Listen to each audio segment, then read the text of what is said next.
We've got a report of an illegal entrant occupying this address. I live here. I'm a lieutenant. That's what everyone says. Turn around. You are making a serious mistake. Federal authority rides whatever you think you are. Before dawn, a single set of handcuffs clicked shut on the wrong man. And in that moment, a routine ICE operation detonated into a federal civil rights disaster that would expose illegal entry, unchecked authority, and the most expensive mistake a strike team ever made. At 5:41 a.m., under a sky still bruised purple with night, Lieutenant Marcus Bell stood barefoot on the concrete strip beside his townhome. The quiet hum of sprinklers ticking through the row of identical units. The kind of silence you only hear before the city wakes up, and the kind that would soon be shattered by a decision that no one involved could undo. Bell had just come off a 14-hour overnight SWAT operation. Hostage recovery, clean extraction, 0 injuries, and his body still carried the dull ache of armor and adrenaline.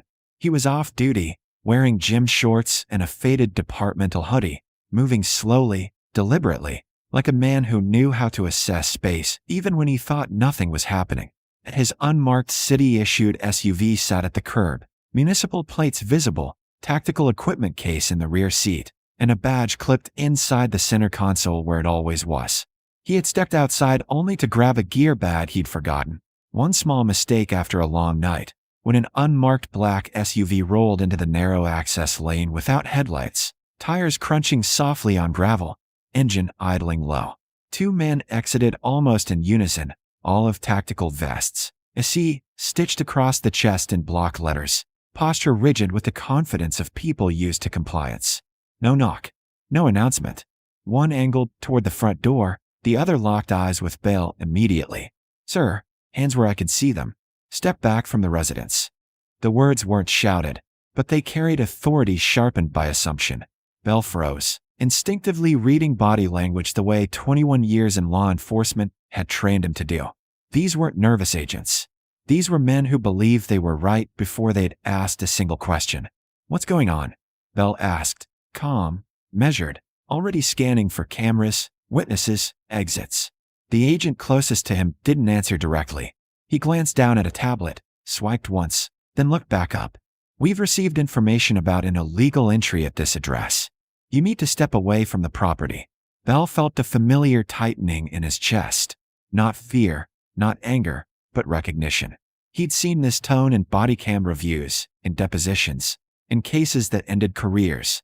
"This is my home," he said. "I live here." The agent's jaw set. "That's what everyone says. Turn around." Bell didn't move. He identified himself immediately, clearly, the way officers are trained to when things start going sideways. Name, rank, department, strike team lead. He gestured, slowly, toward the vehicle. "My credentials are in the car. City plates. You can run them. I'm off duty." The agent didn't step back, didn't reach for a radio, didn't ask for verification. He closed the distance instead, fingers already reaching. "You're being detained until we sort this out." Bell felt the first cuff snap around his wrist before he could finish the sentence. "You don't have a warrant." The metal clicked loud in the quiet morning, sharp enough that a porch light across the lane flicked on. Bell didn't resist. He knew better. Resistance turns mistakes into tragedies. "You're unlawfully detaining a police lieutenant on private property," he said evenly, his voice steady despite the pulse thudding in his ears. "You need to stop." The second agent hesitated, his body cam catching the pause, the glance at the SUV, the municipal plates that should have ended this encounter before it started. "Hey, maybe we should." "No," the lead agent cut him off. "Federal authority overrides whatever you think you are." The words would later be transcribed, time-stamped, replayed in courtrooms and training rooms across the state, but in that moment, they were just spoken with the casual certainty of someone who had never been told no. The second cuff went on. A neighbor stepped onto her porch, phone raised, filming silently. Another door opened. Someone whispered, "That's Marcus, the SWAT guy." Bell was guided to the curb and seated, hands cuffed behind his back, hoodie pulled tight against the morning chill, eyes level, breathing controlled. He asked, again, for a supervisor. He asked for verification. He asked them to run the plates. Each request was ignored. The agents talked among themselves instead, low voices, phrases like "tip line" and "matches the description," none of which meant anything without a warrant. 7 minutes passed. 7 minutes that would cost millions. When local patrol units finally rolled in, lights off, radios crackling, the entire tone shifted. An officer recognized Bell immediately, then a sergeant, then a lieutenant. The cuffs came off fast, almost clumsily, as if speed could rewind time. A federal supervisor arrived next, face pale as he reviewed the footage already being uploaded, neighbors still filming, security cameras blinking red. Bell stood, stretched his wrists once, and said nothing. He didn't need to. Everything had been recorded. The driveway, the cuffs, the refusal to verify, the sentence about federal authority. Before the sun fully cleared the rooftops, Internal Affairs had been notified, city attorneys were awake, and a civil rights attorney was already en route. This wasn't just a bad stop. This was an illegal entry, an unlawful detention, and the cuffing of a strike team leader on his own property without a warrant. And everyone on that street understood, before breakfast, that someone had just made the kind of mistake that doesn't end quietly. By the time the sun cleared the rooftops, the situation had already moved beyond damage control and into preservation mode, the kind that only happens when everyone present knows the footage is worse than the incident itself. Because part 2 of this story wasn't about what happened in the driveway. It was about how many people watched it happen and chose not to stop it.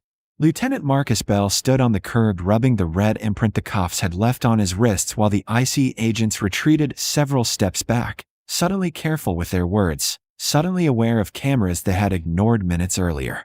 A city patrol sergeant asked the obvious question, why was he detained? And received an answer so thin it barely held together.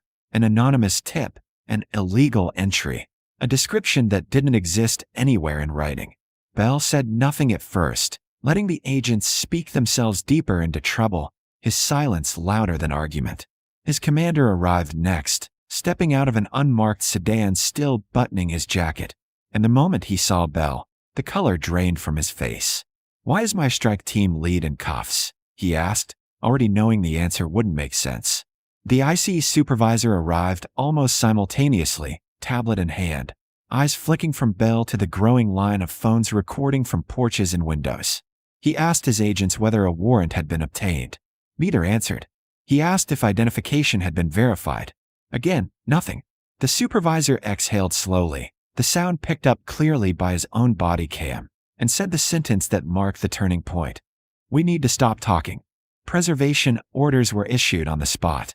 Body cams, dash cams, phones. The agent's vehicle was locked down. Bell was escorted inside his home, not as a suspect, but as a witness, while Internal Affairs and the city attorney's office were looped in before 7 a.m. The neighbors didn't disperse. They stayed, whispering, replaying clips, already texting friends links to videos that hadn't even finished uploading yet. Bell's wife arrived from work just as a city lieutenant was explaining, quietly and carefully, that what had happened might trigger a federal civil rights case. Inside the house, Bell finally sat down, the adrenaline draining, replaced by the familiar cold clarity that comes when an officer realizes procedure has failed at the most basic level. He gave a recorded statement that was almost clinical. Timeline, commands given, identification offered, refusal to verify, physical detention. No embellishment. No anger. Just facts. Outside, the IC supervisor was on the phone with regional leadership, his posture rigid, his voice low, repeating phrases like off-duty, no warrant, and multiple recordings. By mid-morning, the videos had gone public. The clip of the cuffs clicking shut went first, followed by the line, "Federal authority overrides whatever you think you are," which ricocheted across social media like a dropped match. News vans arrived before noon. By early afternoon, the department issued a carefully worded statement acknowledging an ongoing review, which satisfied no one. Civil rights attorneys weighed in on cable news, pointing out the trespass, the detention on private property, the failure to verify identity, the absence of exigent circumstances. Former agents spoke anonymously, explaining how many steps had been skipped and how none of them were optional. Bell's name trended by evening, not because he spoke, he didn't, but because people recognized the pattern. Inside IC, emails flew. Supervisors demanded to know why no one disengaged when identification was offered. Why no supervisor was called before cuffs went on. Why an off-duty law enforcement officer was treated as a suspect without probable cause. The answers were worse than silence. The lead agent had acted alone, driven by a tip that hadn't been corroborated, relying on authority instead of process, confident that compliance would follow. His partner admitted, on camera, that he had doubts but deferred anyway. That admission would matter later. Bell was placed on administrative leave, not disciplinary, but procedural, standard after high-profile incidents, though everyone understood the irony of removing the only person who had followed the rules. By the second day, Bell's attorney had filed notice of intent to sue. The complaint wasn't dramatic, it was precise. Unlawful detention, false imprisonment, violation of Fourth Amendment rights, deprivation of civil rights under color of law, emotional distress, career impact. The number hadn't been named yet, but the structure was already there, brick by brick. ICE placed the lead agent on desk duty pending investigation, a move that inflamed public reaction rather than calming it. Protesters gathered outside the field office by the weekend, signs reading, "Verified before you violate," and "Warrants aren't optional." Bell watched none of it. He spent his days reviewing the footage with his legal team, frame by frame, noting timestamps, angles, moments where a single decision could have stopped everything. The moment credentials were offered, the moment municipal plates were visible, the moment a second agent hesitated. Each was a fork in the road that had been ignored. Internally, city leadership was already bracing. Settlements in cases like this didn't hinge on sympathy. They hinged on documentation, and there was too much of it. Too many cameras, too many witnesses, too many clear deviations from policy. The phrase, illegal entry, became a liability overnight, because Bell hadn't entered anything. He had been standing in his own driveway. And as legal analysts began calculating potential damages, one truth became unavoidable. This wasn't going to end with an apology or a quiet reassignment. This was a collision between unchecked authority and recorded reality, and once reality is on tape, it doesn't negotiate. By the time the lawsuit landed in federal court, the narrative had already hardened into something ICE leadership could no longer reshape, because this was no longer about a single bad stop. It was about a documented pattern colliding with irrefutable evidence. The filing hit the docket at exactly 9 a.m. on a Monday, time to ensure it dominated the news cycle before internal talking points could be finalized, and it arrived heavy. 147 pages, 12 counts, and nearly 2 hours of synchronized video footage cross-referenced down to the second. Lieutenant Marcus Bell still hadn't spoken publicly. He didn't need to. His attorneys had constructed a case that didn't rely on outrage or rhetoric, only on procedure, policy, and the cold permanence of cameras that never blinked. The complaint laid it out cleanly. ICE agents entered private property without a warrant, detained an off-duty law enforcement officer without probable cause, ignored repeated identification, and escalated to physical restraint despite multiple off-ramps that policy required them to take. It cited federal case law, DHS internal directives, and ICE's own training materials, documents that stated, in plain language, that residential approaches require judicial authorization absent exigent circumstances, and that identification claims must be verified before detention. None of that had happened. Discovery made it worse. Internal emails revealed the lead agent had been the subject of 5 prior complaints involving unlawful stops, all resolved internally with no finding after minimal review. Body cam audits showed a consistent pattern: rapid escalation, refusal to disengage, and a habit of framing noncompliance as justification rather than warning. Supervisors had praised his initiative. Statistics told a quieter story: anomalously high detention rates with almost no confirmed violations. Bell's case wasn't an outlier. It was simply the one that had gone wrong in front of the wrong cameras. Depositions began 6 weeks later, and they were devastating. Under oath, the lead agent admitted he never requested a warrant, admitted he did not run the municipal plates, admitted he did not contact local law enforcement before initiating detention. When asked why, his answer was recorded verbatim: "I believe federal authority gave me discretion." The phrase appeared in headlines within hours. His partner testified next, voice tight, eyes down, acknowledging he had doubts but followed lead. That sentence cost him his career. Supervisors tried to redirect blame downward, but training logs and sign-offs pulled them back into frame. One regional manager conceded that residential verification protocols were sometimes treated as flexible in the field. The judge didn't react. He didn't need to. The record was building itself. Outside the courtroom, the videos continued to circulate, edited and re-edited, slowed down, captioned, analyzed. Law schools requested permission to use them. Police academies quietly added them to training modules labeled "What Not to Do." Civil rights organizations filed amicus briefs before the defense could move to dismiss. ICE's motion to suppress footage failed outright. The judge ruled that the recordings were lawfully obtained and central to the claims. Settlement talks began immediately after. The first offer was rejected within minutes. The second didn't make it through the afternoon. Bell's attorneys weren't posturing. They were calculating. Damages weren't theoretical anymore. Bell had been placed on administrative leave, missed operations, lost advancement opportunities, endured public scrutiny that no officer should face for doing nothing wrong.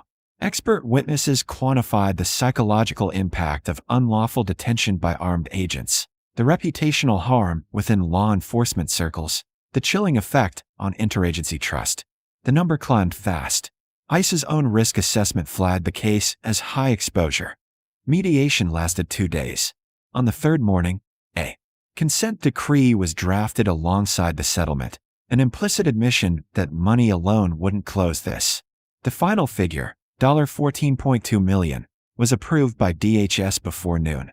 The decree mandated sweeping changes: warrant verification for all residential contacts, compulsory cross-agency notification when local law enforcement identifiers are present, independent civilian review for complaints arising from joint operations, and mandatory de-escalation retraining with external oversight. The lead agent resigned before termination proceedings could begin. His partner was reassigned, then quietly separated. 2 supervisors were placed on administrative leave pending review. Bell returned to duty the following week. No press conference. No victory lap. He addressed his team privately instead. "This isn't about winning," he told them. "It's about what happens when no one checks power." The department restored his status, cleared his record, and documented the incident as an external violation, but the imprint lingered.